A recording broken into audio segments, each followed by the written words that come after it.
ফরজ গোসল যখন স্বপ্নদোষ হয়, বীর্যপাত হয়, গোসল ফরজ হয়।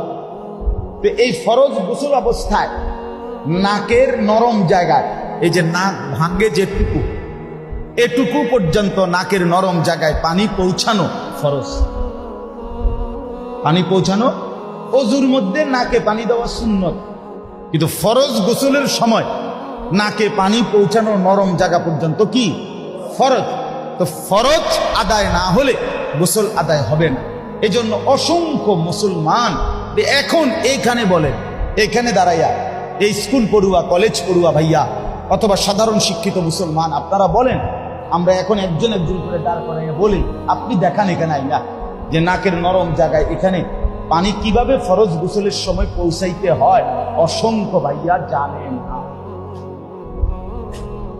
অতএব আপনার ফরজ গোসল আদায় যদি না হয়, নাকের নরম জায়গায় পানি না পৌঁছে, কসম খোদার আপনারা যদি বঙ্গোপসাগরের মাঝখানে নিয়ে চুবানি দেয়,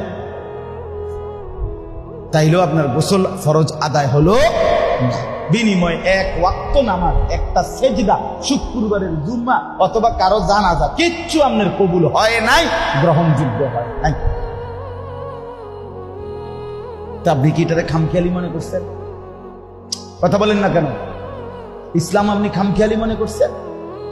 আপনি মাঝ বয়সী কিছু মানুষ আছে দেখবেন, মাঝ বয়সী কিংবা মুরব্বী বললে হ্যাঁ গপ মারে, আরে রাখো চাই, আল্লাহ ভরসা, মারতে কাছে